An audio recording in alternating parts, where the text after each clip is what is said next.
মই পণ্ডিত নহওঁ, মোৰ পাণ্ডিত্যও নাই, তেনেহ'লে কিয় মোৰ এই ধৃষ্টতা? I have a sense of offering anything and everything. মই যি কৰোঁ, মই যি চিন্তা কৰোঁ, সমস্ত পৰমা দিব্যজননীৰ শ্ৰীচৰণত সমৰ্পণ কৰোঁ। দৰাচলতে এই সমৰ্পণেই মোৰ সমগ্ৰ ধৃষ্টতাৰ একমাত্ৰ উৎস, মোৰ সাহসৰ একমাত্ৰ উৎস। মই ইয়াত যিখিনি কথা ক'ম, মোৰ নিজৰ কথা নহয়, স্বদেশ আত্মাৰ বাণীমূৰ্তি, দিব্য জীৱনৰ স্বপ্নদ্ৰষ্টা, মহাঋষি, মহাযোগী, মহাবিপ্লৱী, মহাকবি শ্ৰী অৰবিন্দৰ কথা। মই কেৱল মোৰ নিজস্ব উপস্থাপন শৈলীৰে আপোনালোকৰ ওচৰত মই অভিব্যক্ত কৰিম, আৰু এই উপস্থাপন শৈলীও মোৰ নহয়, ভগৱত প্ৰদত্ত। বক্তৃতা সুদীৰ্ঘ 4 দশকতকৈ অধিক কাল মই বক্তৃতা প্ৰদান কৰিছোঁ। মাননীয় তিলক শৰ্মা ছাৰে জানে, এই বক্তৃতা জীৱন আৰম্ভ হৈছিল কামৰূপ একাডেমী উচ্চতৰ মাধ্যমিক বিদ্যালয়ত 5ম শ্ৰেণীতেই। গুৱাহাটীৰ পৰা বৰপেটালৈ গৈ স্কুল টুৰ্ণামেণ্টত তৰ্ক প্ৰতিযোগিতাত কামৰূপ একাডেমী স্কুলক প্ৰতিনিধিত্ব কৰিছিলোঁ, আৰু সেই দিন ধৰি আজি সুদীৰ্ঘ 4 দশকতকৈ অধিক কাল মই বক্তৃতা প্ৰদান কৰিছোঁ। মোৰ যৌৱনত, মোৰ কৈশোৰত বক্তৃতা মোৰ এটা প্ৰবৃত্তি আছিল। আজি আৰু বক্তৃতা মোৰ প্ৰবৃত্তি নহয়, বক্তৃতা সম্প্ৰতি মোৰ জীৱনৰ, মোৰ সাধনাৰ এক অবিচ্ছেদ্য অংগ। আমাৰ সৈতে যেতিয়া উদ্যোক্তাই যোগাযোগ কৰিছিলে, সুনীল গোস্বামী মহোদয়ে যোগাযোগ কৰিছিলে, তেতিয়া আমি কৈছিলোঁ যে আমি অলপ সনাতন ধৰ্মৰ বৈচিত্ৰ্য, সংহতি আৰু বিস্তৃতিৰ বিষয়ে আমি অলপ আলোকপাত কৰিম, কিন্তু পৰৱৰ্তী সময়ত আমি অলপ বিষয়টো সংশোধিত কৰি একেখিনি কথাকেই আন এটা দৃষ্টিকোণৰ পৰা ক'বৰ বাবে আমি তেখেতৰ লগত আলোচনা কৰিছিলোঁ যে ভাৰতীয় সংস্কৃতিৰ নিয়ামক শক্তি, the governing force of Indian culture, ভাৰতীয় সংস্কৃতিৰ যি নিয়ামক তত্ত্ব, governing force of Indian culture, আৰু সেই বিষয়ৰ ভিতৰতেই মই প্ৰথমতে যিটো বিষয় নিৰ্বাচন কৰিছিলোঁ তাৰ কথাখিনিকো মই প্ৰসংগক্ৰমে সন্নিৱিষ্ট কৰিম। কিন্তু বক্তৃতাৰ আৰম্ভণিতে মই আপোনালোকে এই যে দৰং ওদালগুৰি ব্ৰাহ্মণ সমাজে 2 বছৰ পিছত শতবৰ্ষ, আপোনালোকে শতবৰ্ষত উপনীত হ'ব, এই শতবৰ্ষ সফল হওক, সাৰ্থক হওক, সমগ্ৰ ভাৰতবৰ্ষৰ ভিতৰত আপোনালোকৰ অনুষ্ঠান এটা জাকত জিলিকা অনুষ্ঠানলৈ ৰূপান্তৰিত হওক, তাৰ বাবে মই অন্তৰৰ নিভৃতম কোমৰ পৰা আপোনালোকক শুভেচ্ছা জনাইছোঁ, ভগৱানৰ ওচৰত প্ৰাৰ্থনা কৰিছোঁ, আৰু নিঃসন্দেহে আপোনালোক সকলো ইয়াত অভিনন্দনৰ পাত্ৰ। এটা অনুষ্ঠান 100 বছৰ পৰিপূৰ্ণ কৰিছে।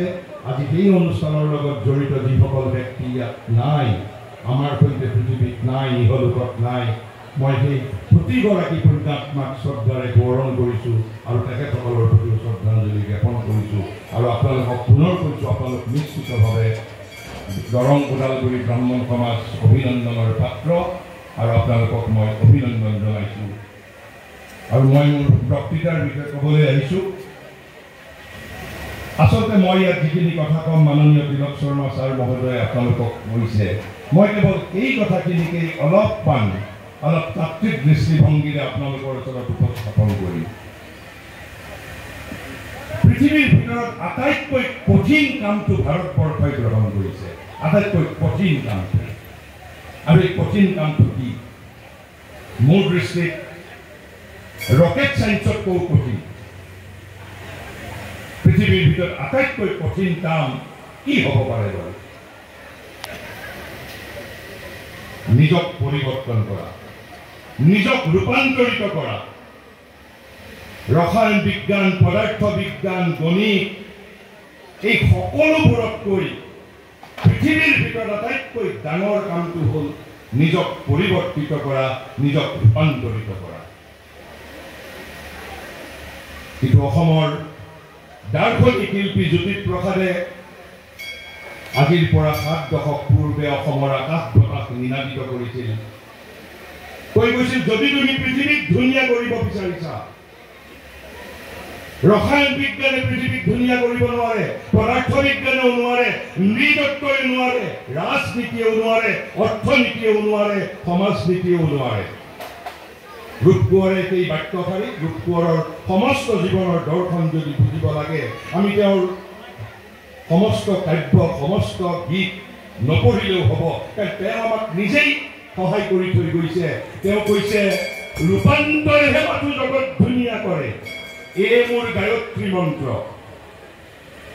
ৰূপান্তৰেহে মাথো জগত ধুনীয়া কৰে এষাৰি বাক্যতেই হে আৰু মাথো দুটা শব্দই ব্যৱহাৰ কৰিছে কৈছে ৰূপান্তৰেহে মাথো জগত ধুনীয়া কৰে আৰু জগতক ধুনীয়া কৰাৰ অৰ্থ সমগ্ৰ মোৰ দেশখনক ধুনীয়া কৰাৰ অৰ্থ দেশখনক ধুনীয়া কৰাৰ অৰ্থ মোৰ সমাজখনক ধুনীয়া কৰাৰ অৰ্থ মোৰ সমাজখনক ধুনীয়া কৰাৰ অৰ্থ মই মোৰ নিজৰ জীৱনক ধুনীয়া কৰাৰ অৰ্থ আৰু আচলতে ৰূপ কোঁৱৰে কোৱা এইষাৰি বাক্য উপনিষদৰ আমি সকলোৱে সদায় ঘূৰি থকা এষাৰি বাক্যৰ সাৰ্থক ভাৱান্তৰ সাৰ্থক ভাষান্তৰ আমি সকলোৱে শুনিছোঁ বৃহদাৰণ্য উপনিষদৰ আৰু যদি এই যে ভাৰতীয় সংস্কৃতিৰ নিয়ামক শক্তি মই যদি আন একো কথা ক'ব নোৱাৰোঁ আন যদি একো কথা মই অভিব্যক্ত কৰিব নোৱাৰোঁ মাত্ৰ এই ৰূপ কোঁৱৰৰ যদি এই দুষাৰি বাক্য ৰূপান্তৰেহে মাথো জগত ধুনীয়া কৰে এই মোৰ গায়ত্ৰী মন্ত্ৰ ইয়াত তিলক শৰ্মা ছাৰ মহোদয়ে আপোনালোকক বিশ্বামিত্ৰৰ ৰূপান্তৰৰ কাহিনী কৈছে বিশ্বামিত্ৰ যেতিয়া ৰূপান্তৰিত হৈছে তেতিয়াহে তেওঁ ব্ৰাহ্মণত্ব লাভ কৰিছে ভাৰতবৰ্ষৰ ইতিহাস ৰূপান্তৰৰ ইতিহাস ভাৰতবৰ্ষই পৃথিৱীক ৰূপান্তৰৰ দায়িত্ব গ্ৰহণ কৰিছে আনে আন দায়িত্ব গ্ৰহণ কৰিছে আৰু সেইবাবে উপনিষদৰ ঋষিয়ে আজিৰ পৰা 10,000 বছৰ আগে পৃথিৱীৰ আকাশ বতাহ নিনাদিত কৰিছিল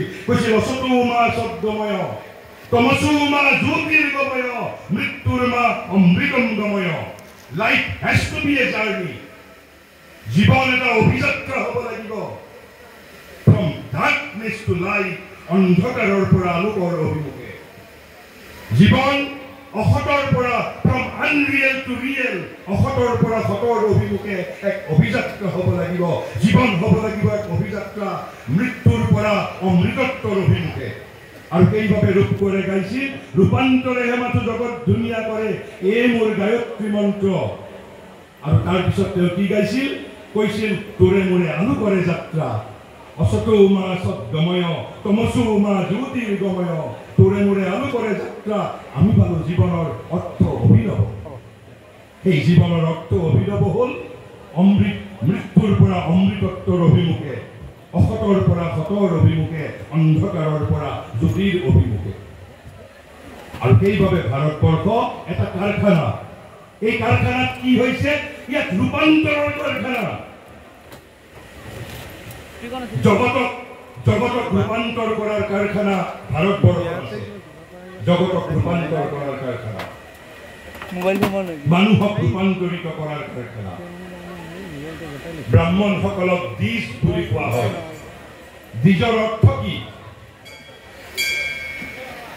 এই যে বিশ্বামিত্ৰই দ্বিজত্ব লাভ কৰিছিল নৱজন্ম লাভ কৰিছিল পুনৰ জন্ম হৈছিল বিশ্বামিত্ৰৰ দ্বিজ মানে হ'ল দ্বিতীয়টো জন্ম আমি পৃথিৱীত জন্মগ্ৰহণ কৰিছোঁ নতুনকৈ জন্ম লাভ কৰাৰ বাবে নৱজন্ম লাভ কৰাৰ বাবে ৰূপান্তৰিত হোৱাৰ বাবে স্বৰ্গৰ দেৱতাসকলৰ কিন্তু ৰূপান্তৰৰ সম্ভাৱনা নাই কাৰণ স্বৰ্গৰ দেৱতাসকলে ইতিমধ্যে অমৃতত্ব লাভ কৰিছে দেৱতাৰ জীৱনৰ কোনো লক্ষ্য নাই দেৱতাৰ জীৱনত কোনো বিকাশৰ সম্ভাৱনা নাই আপোনালোক অলপ আচৰিত হৈছে পশুৰ জীৱনত যেনেকৈ বিকাশৰ কোনো সম্ভাৱনা নাই দেৱতাৰ জীৱনতো কোনো বিকাশৰ সম্ভাৱনা নাই কাৰণ দেৱতা ইতিমধ্যে কৃত অসন্তুষ্ট আৰু পশু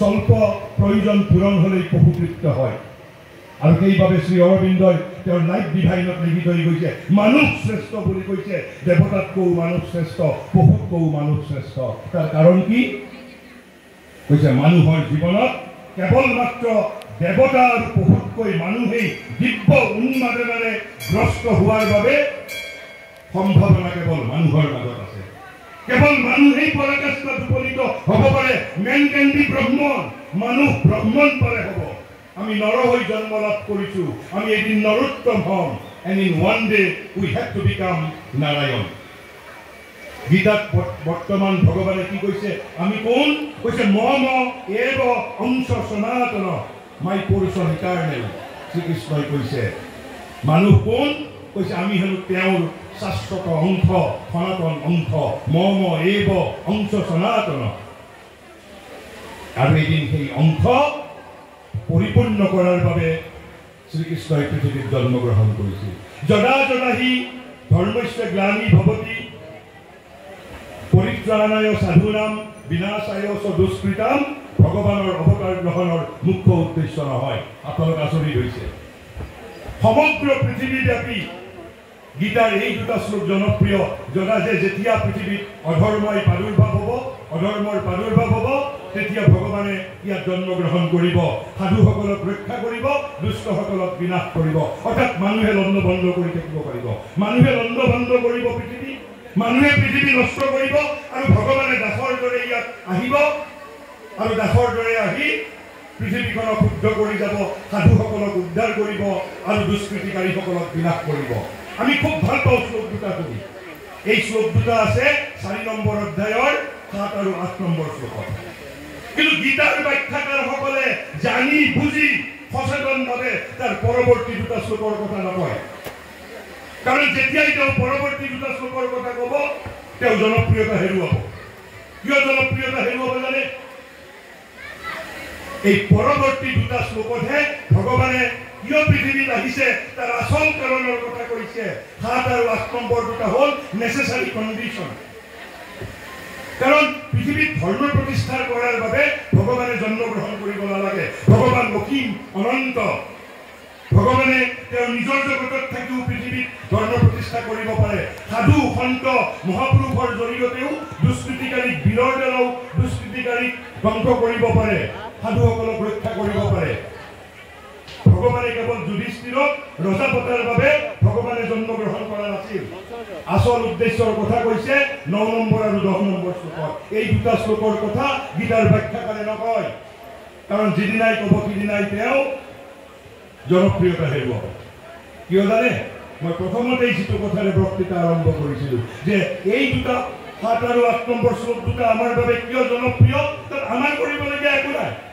আমি পৃথিৱী লণ্ড বন্ধ কৰি পৃথিৱীত দুষ্কৃতিকাৰীৰ জন্ম দিম ভগৱানে দাসৰ দৰে আহিব আকৌ সকলো পৰিশুদ্ধ কৰি যাব আমি খুব ভাল পাওঁ আমাৰ কৰিবলগীয়া একো নাই আমি নিজক পৰিৱৰ্তন কৰিব নালাগে নিজক ৰূপান্তৰিত কৰিব নালাগে নিজে দ্বিজ হ'ব নালাগে সেইবাবে এই শ্লোক দুটা আমাৰ সমগ্ৰ পৃথিৱীব্যাপী জনপ্ৰিয় শ্লোক কিন্তু পৰৱৰ্তী দুটা শ্লোকত শ্ৰীকৃষ্ণই কৈছে কিন্তু মোৰ জন্ম আৰু কৰ্ম উভয়েই দিব্য মানৱীয় নহয় 9 নম্বৰ শ্লোকত কৈছে এই দুটা শ্লোক কৈয়েই পৰৱৰ্তী সময়ত কৈছে মোৰ কৰ্ম আৰু জন্ম কৰ্মও দিব্য জন্মও দিব্য মানৱীয় নহয় কৰ্মও দিব্য জন্মও দিব্য আৰু কৈছে যিজনে তত্ত্বত মোৰ দিব্য কৰ্ম আৰু দিব্য জন্মৰ বিষয়ে উপলব্ধি কৰিব পাৰিব তেওঁহে মুক্তি পাব তেনেহ'লে আমি জানিব লাগিব দিব্য কৰ্ম মানে কি দিব্য জন্ম মানে কি জানিব লাগিব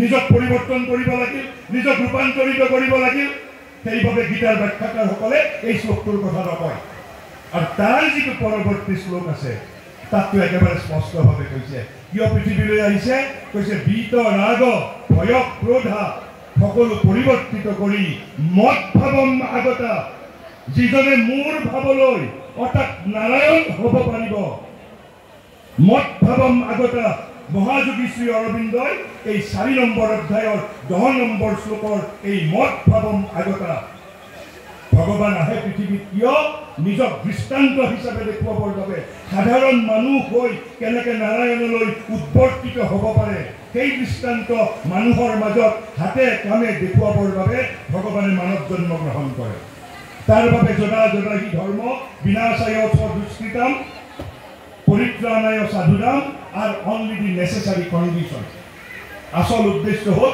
নৰৰ পৰা নৰোত্তম নৰোত্তৰৰ পৰা উই হ্যাভ টু বিকাম নাৰায়ণ 50,000 জনম লাগিব পাৰে আৰু সেইবাবে মহাযোগী শ্ৰী অৰবিন্দই কৈছে গীতাৰ 3 নম্বৰ অধ্যায়ৰ 20 নম্বৰ শ্লোকৰ পৰা 26 নম্বৰ শ্লোকলৈ এই 7টা শ্লোক অতীব গুৰুত্বপূৰ্ণ শ্লোক কিয় তাত মাত্ৰ এবাৰ গীতাত আপোনালোকে লক্ষ্য কৰিব, গীতাত শ্ৰীকৃষ্ণই কিন্তু মানৱ জাতিৰ সন্মুখত মাত্ৰ এটা শ্লোকত জনকৰ কথা এবাৰ উল্লেখ কৰিছে।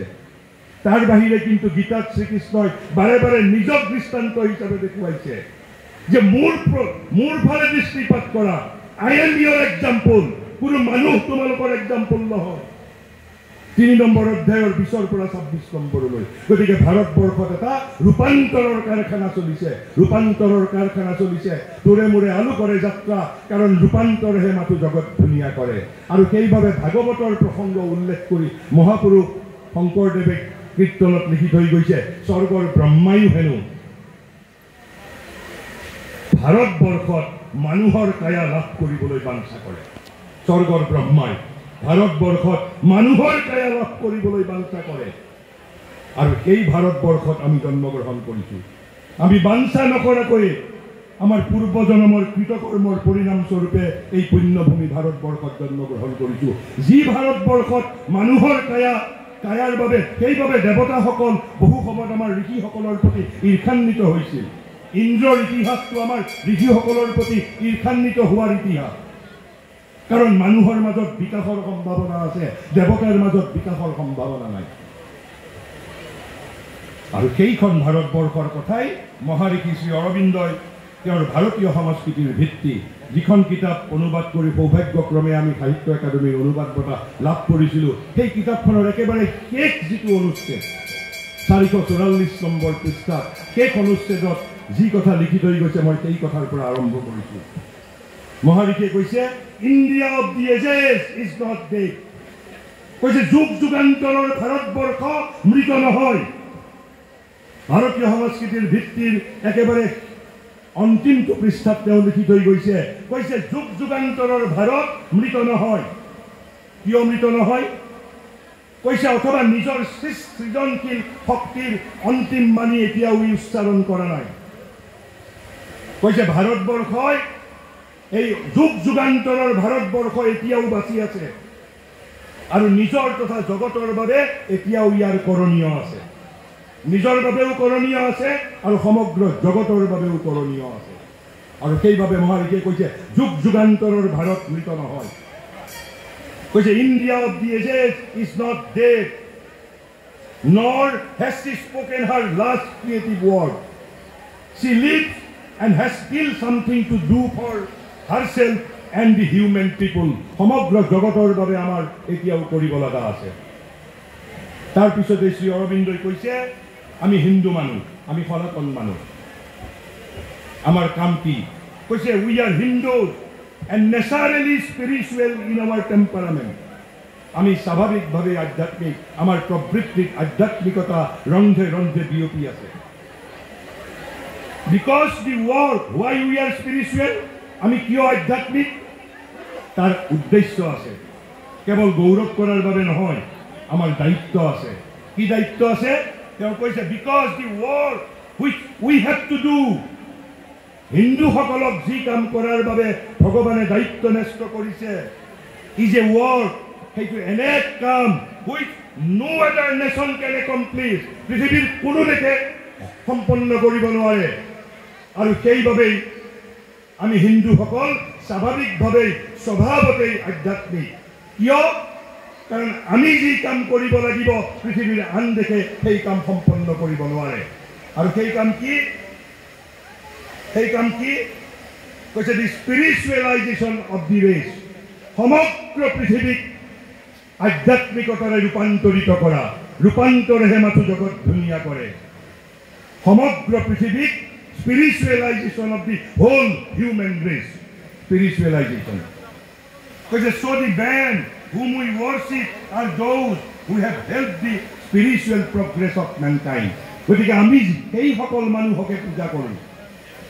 তাক পূজা কৰোঁ যিসকলে মানুহৰ আধ্যাত্মিক প্ৰগতিত প্ৰভূত অৰিহণা যোগাইছে। আমি সেইসকল মানুহকে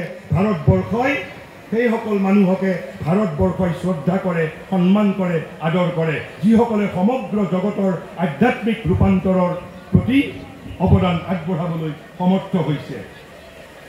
আৰু সেইবাবে মই বিবেকানন্দৰ কথাৰে কৈছোঁ দুখাৰী। বিবেকানন্দই কৈছে সমগ্ৰ জগতক প্লাবিত কৰি পেলাব দিছে, কিন্তু পানীৰে নহয়, পানীৰে নহয়। কৈছে first deluge the land with spiritual ideas, then other ideas will follow. কৈছে সমগ্ৰ জগতক প্ৰথমতে ৰাজনৈতিক আদৰ্শৰ প্ৰয়োজন নাই, অৰ্থনৈতিক আদৰ্শৰ প্ৰয়োজন নাই, সামাজিক আদৰ্শৰো প্ৰয়োজন নাই, দে উইল ফলো। সমগ্ৰ ভাৰতবৰ্ষক প্ৰথমতে যদি বিশ্বগুৰু হ'বলৈ বিচাৰিছা, আধ্যাত্মিকতাৰে প্লাবিত কৰি পেলাব দিছে। ডিলিউজ শব্দৰ অৰ্থ হ'ল প্লাবিত কৰি পেলাবলৈ দিছে সমগ্ৰ ভাৰতবৰ্ষক।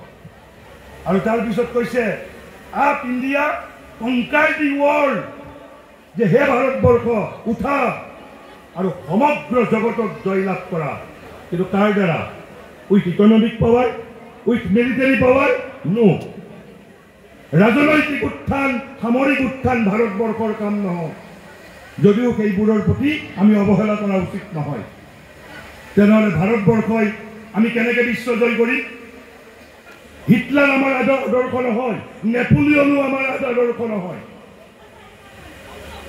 বিবেকানন্দই কৈছে up India and conquer the world with your spirituality. সমগ্ৰ জগতক তুমি আধ্যাত্মিকতাৰ দ্বাৰা জয়লাভ কৰা, আধ্যাত্মিকতাৰ দ্বাৰা জয়লাভ কৰা। আৰু তাৰপিছত মই বিবেকানন্দৰ আন এশাৰী বাক্যৰ প্ৰতি আপোনালোকৰ দৃষ্টি আকৰ্ষণ কৰিছোঁ। আন এশাৰী বাক্যৰ প্ৰতি মই কেৱল মাত্ৰ নিয়ামক মূল যিটো তত্ত্ব, সেই মূল তত্ত্বটোৰ প্ৰতিহে আপোনালোকক আলোকিত কৰিবলৈ প্ৰয়াস কৰিছোঁ। মই জীৱনৰ একেবাৰে অন্তিম দিনাখন বিবেকানন্দই এষাৰ কথা কৈ গৈছে, জীৱনৰ অন্তিম দিনা। এয়া কিন্তু বিবেকানন্দৰ ৰচনাৱলীৰ মাজত নাই, 10 খণ্ডৰ ৰচনাৱলীত নাই। আৰু সেই কথাষাৰৰ প্ৰতি যদি আমি গুৰুত্ব প্ৰদান নকৰোঁ, বিবেকানন্দই কৈছে আমি সকলোৱে জানো 1902 চনৰ 4 জুলাই তাৰিখে নিশা 9 মান বজাত বিবেকানন্দৰ মহাসমাধি হৈছিল। আৰু 5 মান বজাত তেওঁ গুৰু ভাই প্ৰেমানন্দৰ সন্মুখত স্বতঃস্ফূৰ্তভাৱে মুখৰ পৰা দুফাৰী বাক্য অভিব্যক্ত হৈছিল। আৰু কি আছিল বাক্যশাৰী দুটা? কৈছে ইণ্ডিয়া ইজ ইম্পৰ্টেল, কৈছে ভাৰত শাশ্বত, ভাৰত সনাতন। কিন্তু তাৰ পিছতে এটা চৰ্ত আৰোপ কৰিছে কিন্তু, আৰু এয়া জীৱনৰ অন্তিমটো মানি তাৰ পিছত যদি 5টা বজাৰ পৰা 9টা বজাৰ ভিতৰত সেই 4 ঘণ্টাৰ ভিতৰত কিবা যদি কথা ব্যক্ত কৰিছিল, personally I am not aware বা তেনেধৰণৰ কথা মই এতিয়াও জানিব পৰা নাই। এয়া তেওঁৰ মহাসমাধিৰ 3.5 ঘণ্টা পূৰ্বৰ কথা। কৈছে India is immortal if she persist in her search for God. যদি ভগৱত অন্বেষণত দৃঢ় সংকল্পবদ্ধ হৈ থাকিব পাৰে, তেনেহ'লে ভাৰত শাশ্বত, ভাৰত অমৰ। তাৰ পিছতে তেওঁ কৈছে but if she goes in for politics and social conflict she will die. কৈছে যদি ভাৰতবৰ্ষই সামাজিক আৰু ৰাজনৈতিক দ্বন্দ্বৰ দিশে গতি কৰে, তেনেহ'লে ভাৰতৰ মৃত্যু অৱশ্যম্ভাৱী বুলি কৈ গৈছে। এয়া বিবেকানন্দই কোৱা কথাখিনিকেই কিন্তু শ্ৰী অৰবিন্দই আমাক আন ধৰণে আশ্বাস প্ৰদান কৰি থৈ গৈছে। সেইবাবে শ্ৰী অৰবিন্দই কৈছে যুগ যুগান্তৰৰ ভাৰত মৃত নহয়। শ্ৰী অৰবিন্দৰ তেওঁৰ একমাত্ৰ সংস্কৃত কাব্য, যিখন কাব্য তেওঁ স্বদেশী আন্দোলনৰ সময়তে লিখিছিল, কিন্তু তেতিয়া ব্ৰিটিছে বাজেয়াপ্ত কৰিছিল। তেওঁৰ মহাসমাধিৰ পিছত 1984 চনতহে ভাৰত চৰকাৰে সেইখন মুক্ত কৰি দিছিল। সেইখনৰ নাম হ'ল ভৱানী ভাৰতী নামৰ এখন সংস্কৃত কাব্য। ভৱানী ভাৰতী অৰ্থাৎ তেওঁ ভাৰতবৰ্ষক ভৱানী নামেৰে সম্বোধন কৰিছে। ভাৰতবৰ্ষ তেওঁৰ বাবে ভৱানী আছিল, ভৱানী ভাৰতী। আৰু তাত ভাৰত মাৰ এটা চৰিত্ৰ আছিল, ভাৰত মাৰ এটা চৰিত্ৰ আছিল। আৰু সেই চৰিত্ৰৰ দ্বাৰা তেওঁ কৈ গৈছে যে হে সনাতন দেৱপ্ৰিয় ভাৰতবাসীগণ, অৰ্থাৎ ভাৰত মাই ভাৰতবাসীগণক সম্বোধন ধৰিছে। কৈছে হে পুত্ৰ সনাতন দেৱপ্ৰিয় ভৰতবংশীয় বৃন্দ,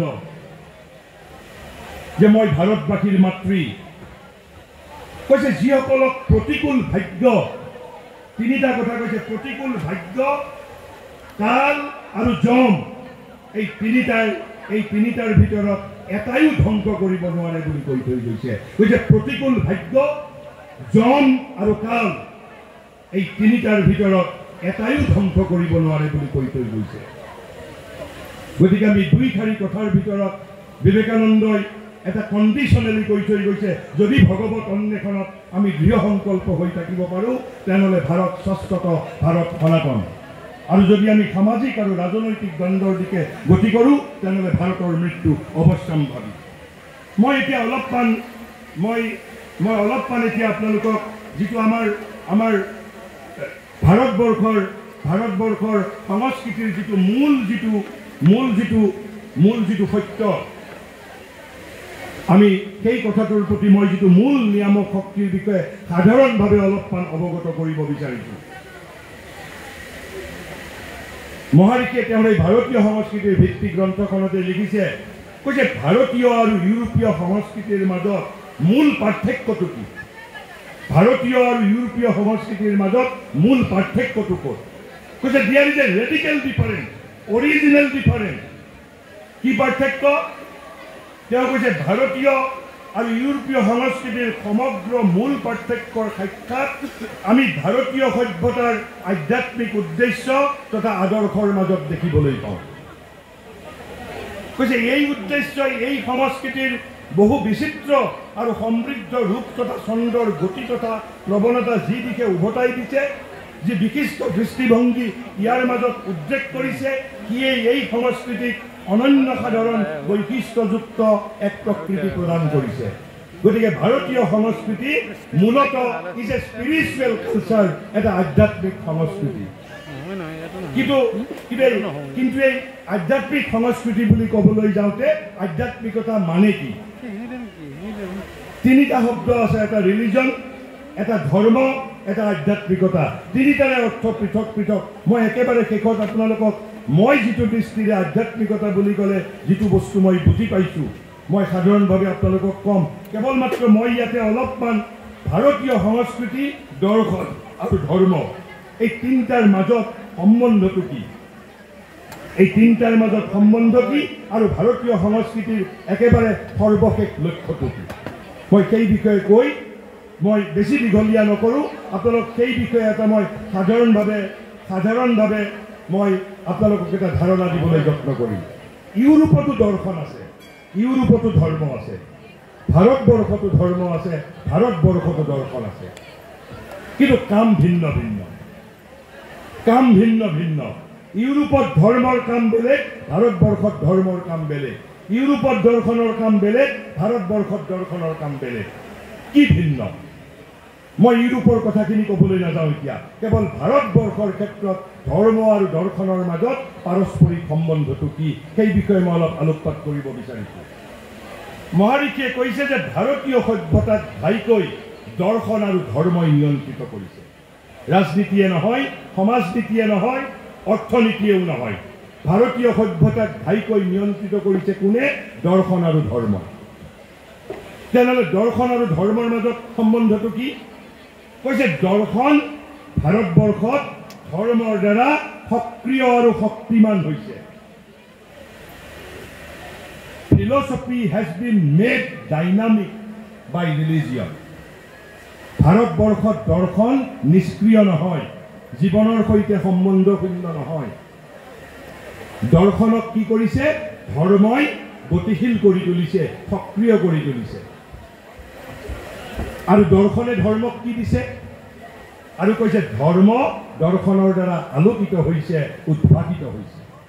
এই দুটাই হ'ল ভাৰতবৰ্ষত ধৰ্ম আৰু দৰ্শনৰ মাজত পাৰস্পৰিক সম্বন্ধ। ধৰ্মক দৰ্শনে আলোকিত কৰিছে আৰু দৰ্শনক ধৰ্মই সক্ৰিয় কৰিছে, গতিশীল কৰিছে। তেনেহ'লে আপোনালোকৰ প্ৰশ্ন উত্থাপিত হ'ব পাৰে, পাশ্চাত্যত এই দৃশ্য নহয় নেকি? মুঠেও নহয়। পাশ্চাত্যত দৰ্শনৰ লগত জীৱনৰ কোনো সম্বন্ধ নাই, ধৰ্মৰ লগত জীৱনৰ কোনো সম্বন্ধ নাই। কেৱল ৰবিবাৰে গীৰ্জালৈ গ'লেই যথেষ্ট। কিন্তু ভাৰতবৰ্ষত ধৰ্ম আৰু দৰ্শনে জীৱনৰ নিয়ন্ত্ৰণৰ ভূমিকা গ্ৰহণ কৰিছে। ধৰ্ম আৰু দৰ্শনে ভাৰতবৰ্ষত জীৱনক গঢ়ি তোলাৰ দায়িত্ব গ্ৰহণ কৰিছে। ইউৰোপত মানুহে দাৰ্শনিকসকলক শ্ৰদ্ধা কৰে কিন্তু বিশ্বাস নকৰে। কিয়? তেওঁলোকৰ মতে ইউৰোপত দাৰ্শনিকসকলে ভাৱৰাজ্যত বিচৰণ কৰে। তেওঁলোকে দাৰ্শনিকসকলক সন্মান কৰে। তেওঁলোকে লেখা কিতাপসমূহ সভ্যতাৰ পুথিভঁৰালৰ একেবাৰে ওপৰৰ থাকত ধূলি মাকতি নপৰাকৈ খুব সুন্দৰভাৱে সজাই ৰাখে, কিন্তু তললৈ নমাই আনি কেতিয়াবাহে এজন দুজনে পঢ়ে। দৰ্শন আৰু ধৰ্মৰ মাজত কোনো পাৰস্পৰিক সম্বন্ধ নাই, কিন্তু ভাৰতবৰ্ষত দৰ্শনক ধৰ্মই সক্ৰিয় কৰিছে, গতিশীল কৰিছে। আৰু দৰ্শনে ধৰ্মক কি কৰিছে?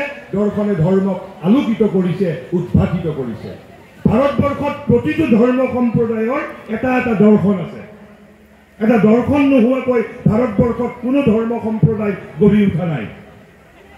তেওঁৰ শিষ্য 1000 থাকক বা 1 লাখেই থাকক, প্ৰতিটো ধৰ্ম সম্প্ৰদায়ৰ লগত এটা এটাকৈ কি আছে? এটা এটাকৈ দৰ্শন আছে। আৰু কৈছে প্ৰকৃততে এয়াই ভাৰতীয় সংস্কৃতিৰ প্ৰথম তথা প্ৰধান বৈশিষ্ট্য।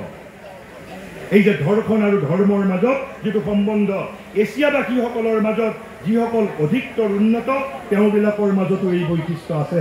অৰ্থাৎ ইউৰোপৰ নাই, আমাৰ এছিয়াৰ আন আন দেশৰ মাজতো এই বৈশিষ্ট্য আছে, কিন্তু তাৰ মাজতো ভাৰতবৰ্ষৰ এটা পাৰ্থক্য আছে। কি পাৰ্থক্য? কৈছে কিন্তু ভাৰততেই অনন্য সাধাৰণ মাত্ৰাত ই সৰ্বত্ৰ পূৰ্ণৰূপে বিস্তাৰ লাভ কৰিছে। এছিয়াৰ জাপান, চীনতো এটা সময়ত আছিল, কিন্তু ভাৰতবৰ্ষৰ দৰে ইমান বিস্তাৰিত নহয়। আৰু কৈছে এয়াই ভাৰতীয় সংস্কৃতিৰ প্ৰথম তথা প্ৰধান বৈশিষ্ট্য, ধৰ্ম আৰু দৰ্শনৰ মাজত থকা পাৰস্পৰিক সম্বন্ধ। তেনেহ'লে এই যে এটা শব্দ আপোনালোকৰ লগত জড়িত, আমাৰ ব্ৰাহ্মণসকলৰ লগত জড়িত, প্ৰায় বাদানুবাদ হয়।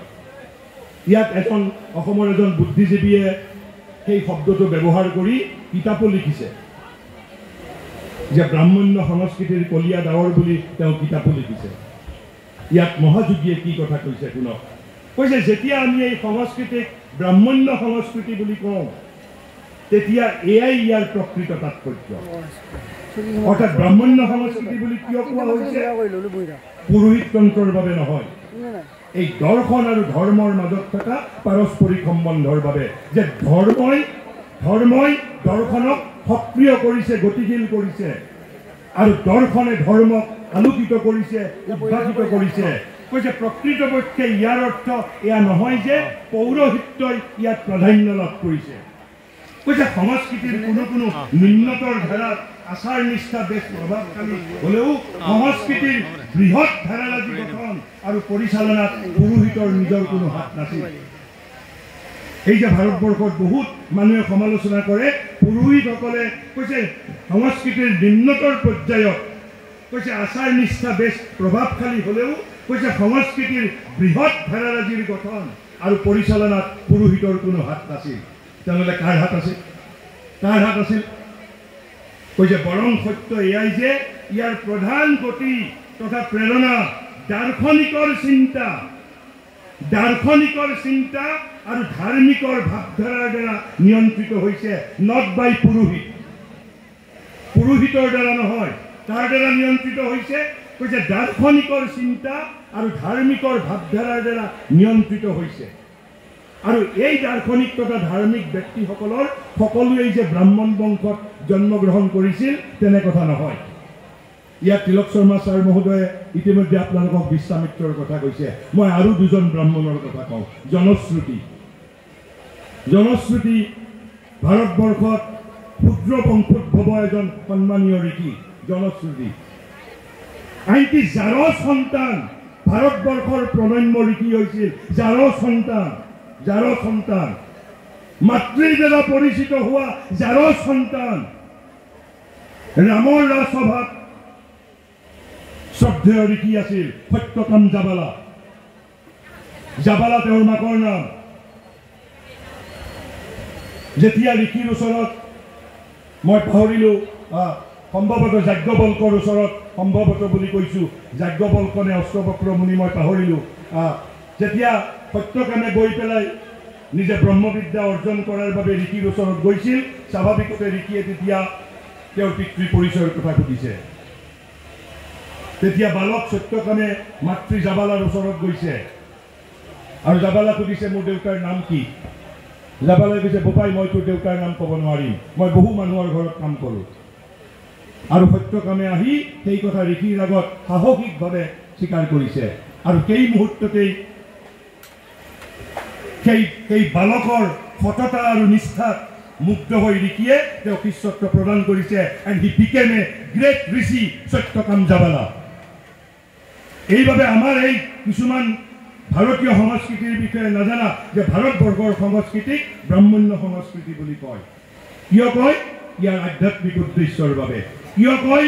দৰ্শন আৰু ধৰ্মৰ মাজত থকা পাৰস্পৰিক সম্বন্ধৰ বাবে।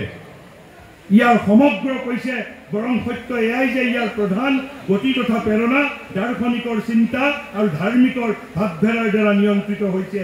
এই দাৰ্শনিক তথা ধাৰ্মিক ব্যক্তিসকলৰ সকলোৱেই যে ব্ৰাহ্মণ বংশত জন্মগ্ৰহণ কৰিছিল সেয়াও সত্য নহয়। জন্মভিত্তিক বৰ্ণ ব্যৱস্থা ভাৰতবৰ্ষত বহু পিছত প্ৰৱৰ্তিত হৈছিল। বৈদিক যুগত জন্ম প্ৰৱৰ্তিত বংশ উদ্ভৱ আমাৰ বৰ্ণ ব্যৱস্থা নাছিল। বৰ্ণ ব্যৱস্থা জন্মৰ লগত বংশ আমাৰ বৰ্ণ ব্যৱস্থা জড়িত বহু পৰৱৰ্তী কালত হৈছিল।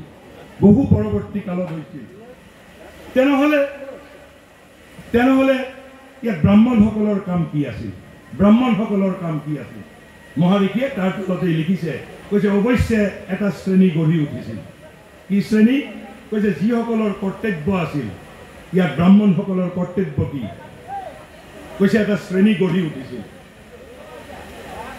যদিও পুৰোহিতে ভাৰতীয় সংস্কৃতিৰ উচ্চতৰ কথাবোৰ নিয়ন্ত্ৰিত কৰা নাছিল। নিয়ন্ত্ৰিত কোনে কৰিছিল? ঋষিসকলে, দাৰ্শনিকসকলে, ধাৰ্মিক ব্যক্তিসকলে। আৰু তেওঁলোক প্ৰত্যেকেই ব্ৰাহ্মণৰ ঘৰত জন্মগ্ৰহণ কৰা নাছিল। তিনিটা উদাহৰণ মই দিলোঁ, বিশ্বামিত্ৰ, সত্যকাম জাবালা আৰু জনশ্ৰুতি। আৰু বহু উদাহৰণ আছে। কৈছে অৱশ্যে এটা শ্ৰেণী গঢ়ি উঠিছিল যিসকলৰ কৰ্তব্য আছিল আধ্যাত্মিকতাৰ ঐতিহ্য, জ্ঞান আৰু হিন্দু জাতিৰ পবিত্ৰ নিয়মাৱলী সংৰক্ষণ কৰা। আমি কৰিব পাৰিছোনে পাৰা নাই? আমাৰ বাবে মূল প্ৰশ্ন সেইটো। কৈছে ভাৰতবৰ্ষত কৈছে এটা শ্ৰেণী গঢ়ি উঠিছিল। সেই শ্ৰেণীটোৰ কাম কি আছিল? পৌৰোহিত্য মুখ্য কাম নাছিল। মুখ্য কাম কি আছিল? যিসকলৰ কৰ্তব্য আছিল আধ্যাত্মিকতাৰ ঐতিহ্য, জ্ঞান আৰু হিন্দু জাতিৰ পবিত্ৰ নিয়মাৱলী সংৰক্ষণ কৰা। আমি সংৰক্ষণ কৰিব পাৰিছোনে পাৰা নাই? কিয়নো এওঁলোক ব্ৰাহ্মণ ৰূপে অভিহিত হৈছিল। এয়াই আছিল এওঁলোকৰ প্ৰকৃত কাম, কেৱল পৌৰোহিত্য নহয়। পৌৰোহিত্য আমাৰ প্ৰধান কাম নাছিল। প্ৰধান কাম কি আছিল? আধ্যাত্মিকতাৰ ঐতিহ্য, জ্ঞান আৰু হিন্দু জাতিৰ পবিত্ৰ নিয়মাৱলী সংৰক্ষণ কৰা। কৈছে তাৰপিছত শ্ৰী অৰবিন্দই ব্ৰাহ্মণসকলক এটা যিটো প্ৰশংসাসূচক বাক্য কৈছে, মই ভাবোঁ এনেধৰণৰ প্ৰশংসা, তাৎপৰ্যপূৰ্ণ প্ৰশংসা হয়তো আন কোনোবাই কৰিছে বুলি মই নাজানো। কৈছে এই শ্ৰেণীটোৱেই যে কেইবা সহস্ৰ বছৰলৈকে অধিকাংশ ক্ষেত্ৰতে জাতীয় মন তথা আদৰ্শৰ বিশুদ্ধি ৰক্ষা কৰিবলৈ সমৰ্থ হৈছে। সামাজিক তত্ত্ব, ৰূপ আৰু আচৰণ যে এওঁবিলাকে নিয়ন্ত্ৰণ কৰিছিল, এয়া এই জাতিৰ এক বিশেষত্ব দুটক। এই কাৰ্যও যে ব্ৰাহ্মণৰ একচেটিয়া আছিল তেনে কথা নহয়, আনেও কৰিছিল সমানে সমানে।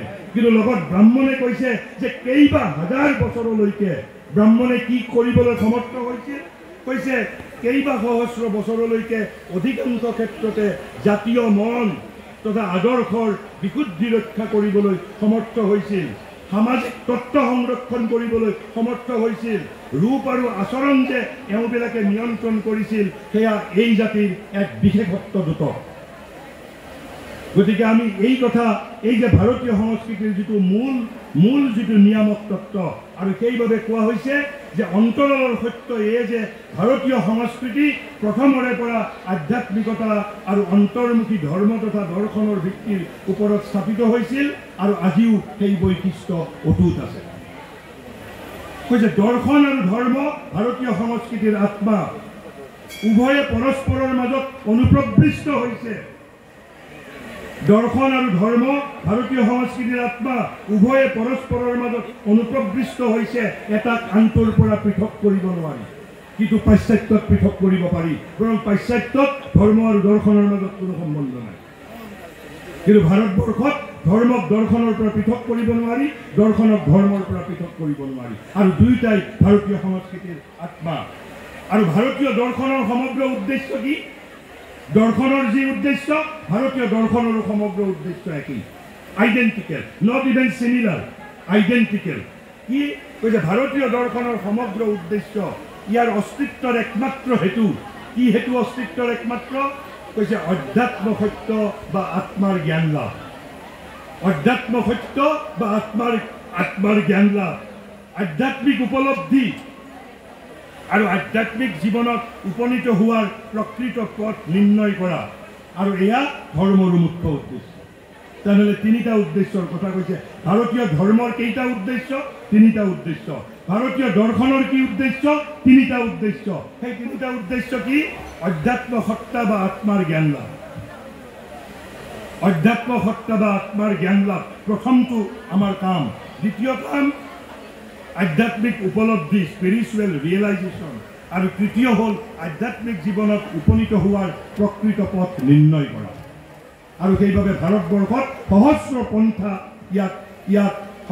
পন্থা ইয়াত আৱিষ্কৃত হৈছিল। আৰু কৈছে ভাৰতীয় ধৰ্মৰ বিশিষ্ট মূল্য তথা ৰূপ অধ্যাত্ম দৰ্শনৰ পৰা প্ৰাপ্ত, স্পিৰিচুৱেল ফিলচফিৰ পৰা পাইছে। কোনে? ভাৰতীয় ধৰ্মই তাৰ যিটো বিশিষ্ট মূল্য আৰু তাৰ যিটো ৰূপ ক'ৰ পৰা পাইছে? From her spiritual philosophy. অধ্যাত্ম দৰ্শনে ভাৰতীয় ধৰ্মৰ গভীৰতম অভিস্পাত উদ্বুদ্ধ তথা আলোকিত কৰিছে।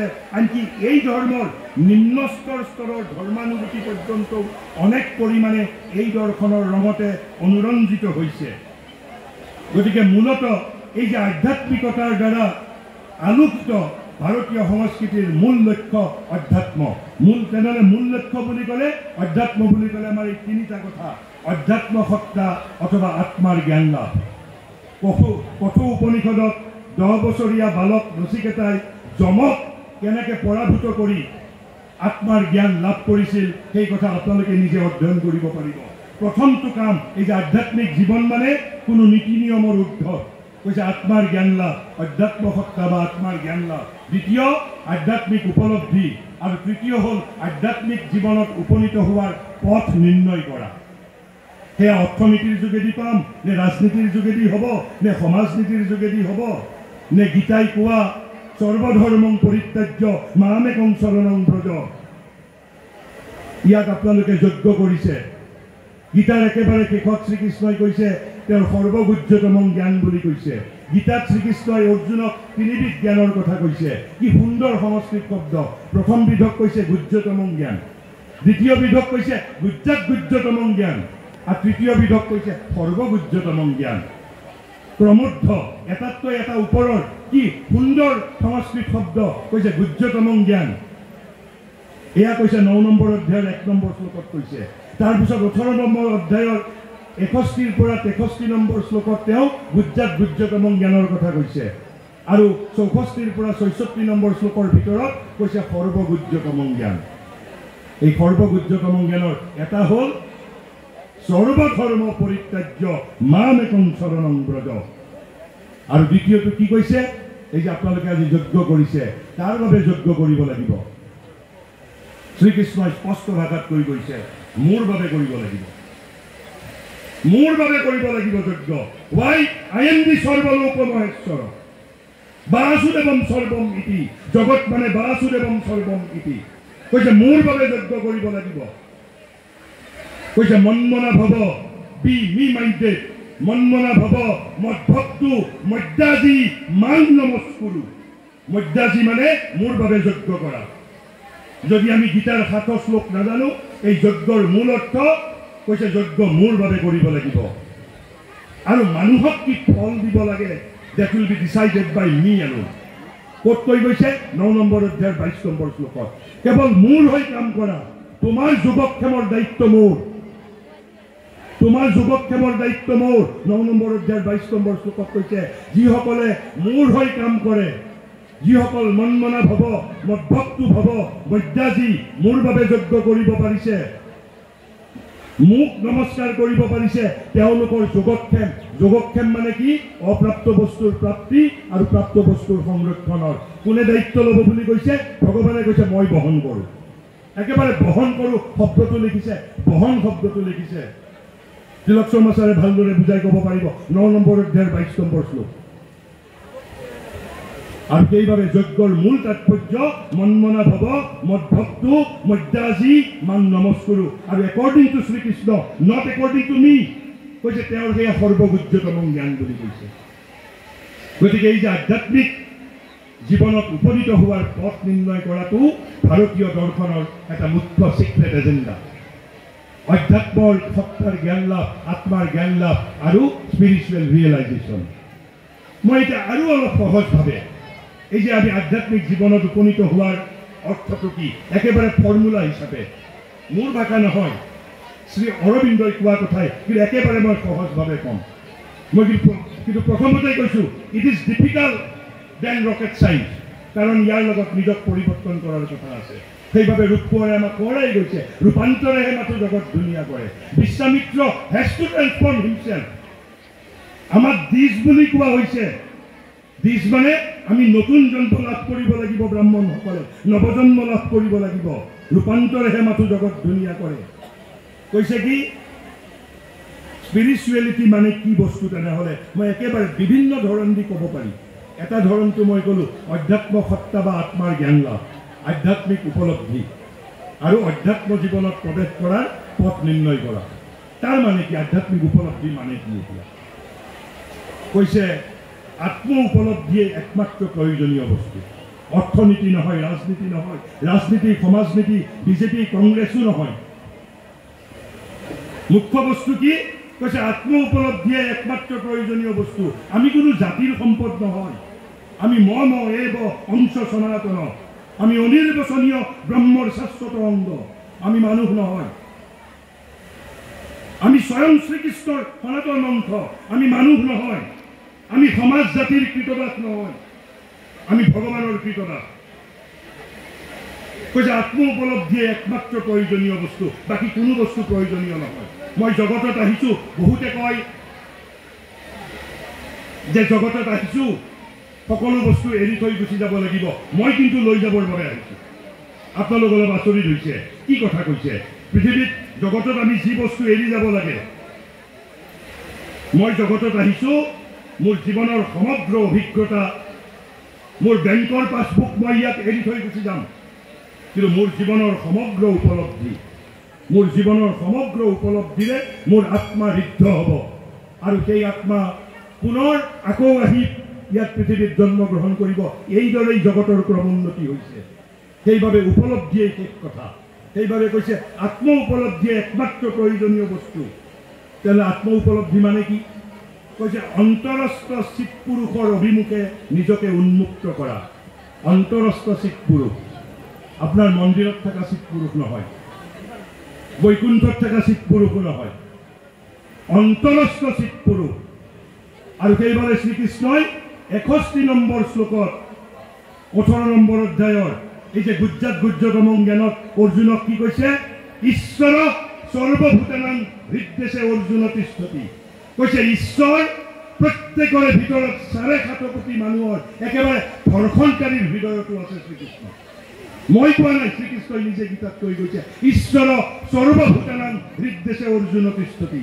আৰু 62 নম্বৰ শ্লোকত অৰ্জুনক স্পষ্টভাৱে শ্ৰীকৃষ্ণই কৈছে তুমি কেইজন ভগৱানৰ শৰণ লোৱা। বৈকুণ্ঠত থকা ভগৱানৰ কথা কোৱা নাই, মন্দিৰত থকা ভগৱানৰ কথা কোৱা নাই, কৈছে যিজন তোমাৰ অন্তৰস্থ ভগৱান। মই কোৱা আপোনালোকে গীতাৰ 61 নম্বৰ 62 নম্বৰ 63 নম্বৰ শ্লোক 18 অধ্যায় আজি পঢ়ি চাব। কৈছে কেৱল কেইজন ভগৱানৰ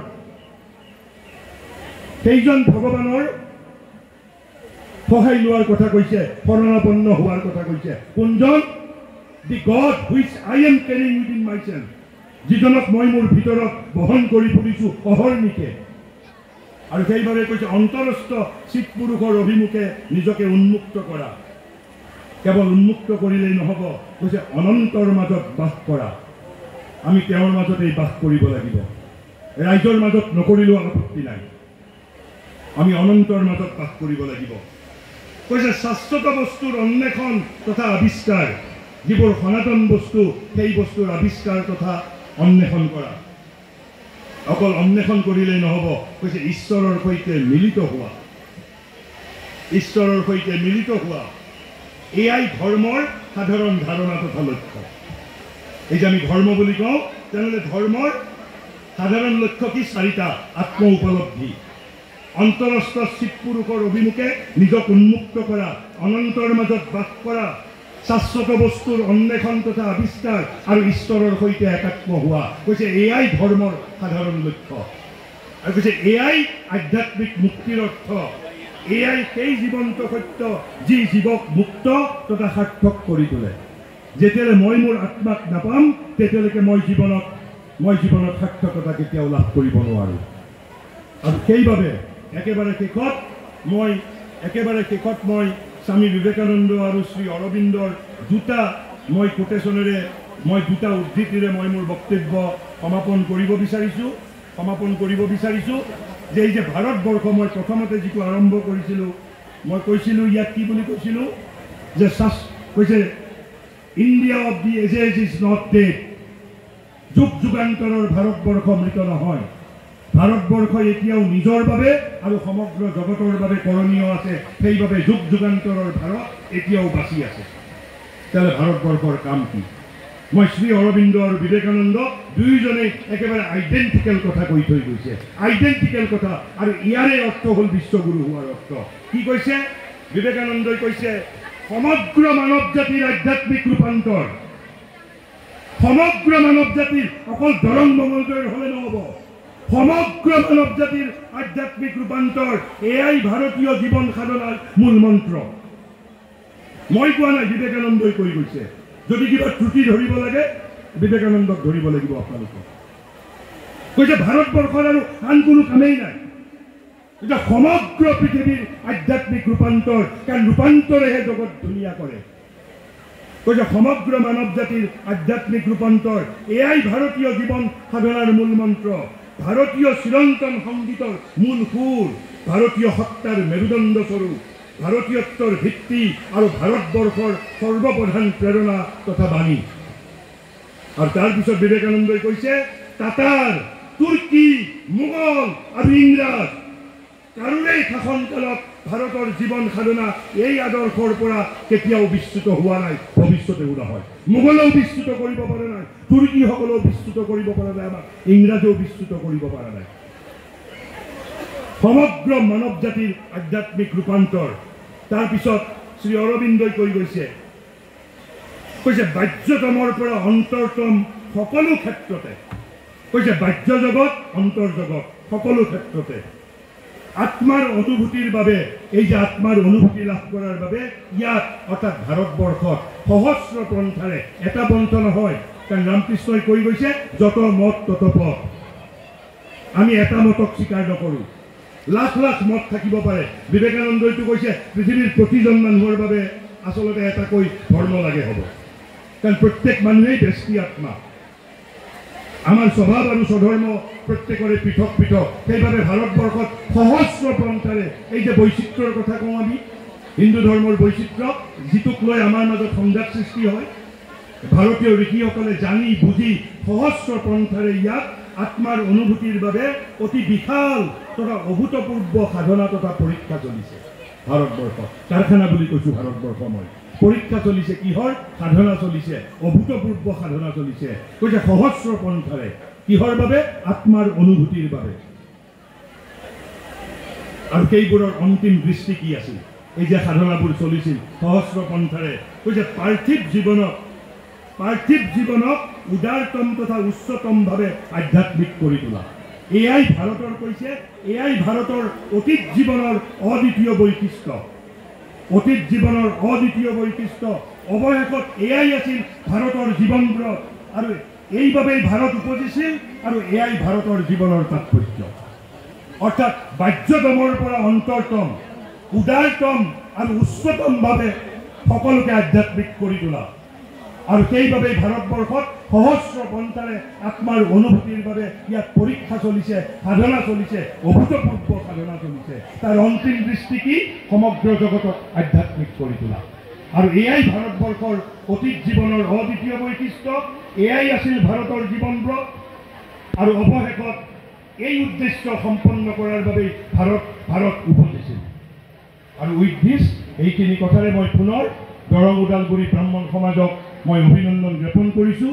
শতবৰ্ষৰ এই আৰম্ভণিতেই মই অভিনন্দন জ্ঞাপন কৰিছোঁ, তেওঁলোকক শুভেচ্ছা জনাইছোঁ। সমগ্ৰ ভাৰতৰ ভিতৰত তেওঁলোক জাকত জিলিকা অনুষ্ঠানলৈ ৰূপান্তৰিত হওক। আৰু আপোনালোক যিহেতু ব্ৰাহ্মণ সমাজৰ লগত জড়িত, আমি যিখিনি ব্ৰাহ্মণৰ ওপৰত সমগ্ৰ জগতে, সমগ্ৰ পৃথিৱীয়ে, সমগ্ৰ ভাৰতবৰ্ষই আমাৰ ওপৰত যিটো দায়িত্ব ন্যস্ত কৰিছে, সেই দায়িত্বৰ আমি নিৰ্বাহ কৰাৰ বাবে আমি যাতে অধিকাৰী হ'ব পাৰোঁ।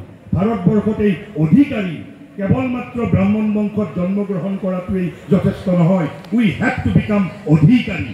এই যে অধিকাৰ তত্ত্ব ভাৰতবৰ্ষৰ এটা ডাঙৰ তত্ত্ব, আই হেভ টু বিকাম অধিকাৰী। মই এজন অধিকাৰ হ'ব লাগিব। অধিকাৰ হ'ব লাগিলে আই হেভ টু দ্বিজ। দ্বিজ মানে মই নতুনকৈ জন্ম লাভ কৰিব লাগিব, পুনৰ জন্ম লাভ কৰিব লাগিব, নিজক ৰূপান্তৰিত কৰিব লাগিব, নিজক পৰিৱৰ্তিত কৰিব লাগিব, আত্মাৰ অনুভূতি লাভ কৰিব লাগিব, সমগ্ৰ জগতক আধ্যাত্মিক কৰি তুলিব লাগিব। হিন্দু জাতিৰ ঐতিহ্য, হিন্দু জাতিৰ সামাজিক তত্ত্ব ৰূপ আমি সংৰক্ষণ কৰিব পাৰিব লাগিব। পুনৰ আপোনালোক সকলোকে ধন্যবাদ, কৃতজ্ঞতা জনাই মই মোৰ বক্তব্যৰ সামৰণি মাৰিছোঁ। ধন্যবাদ।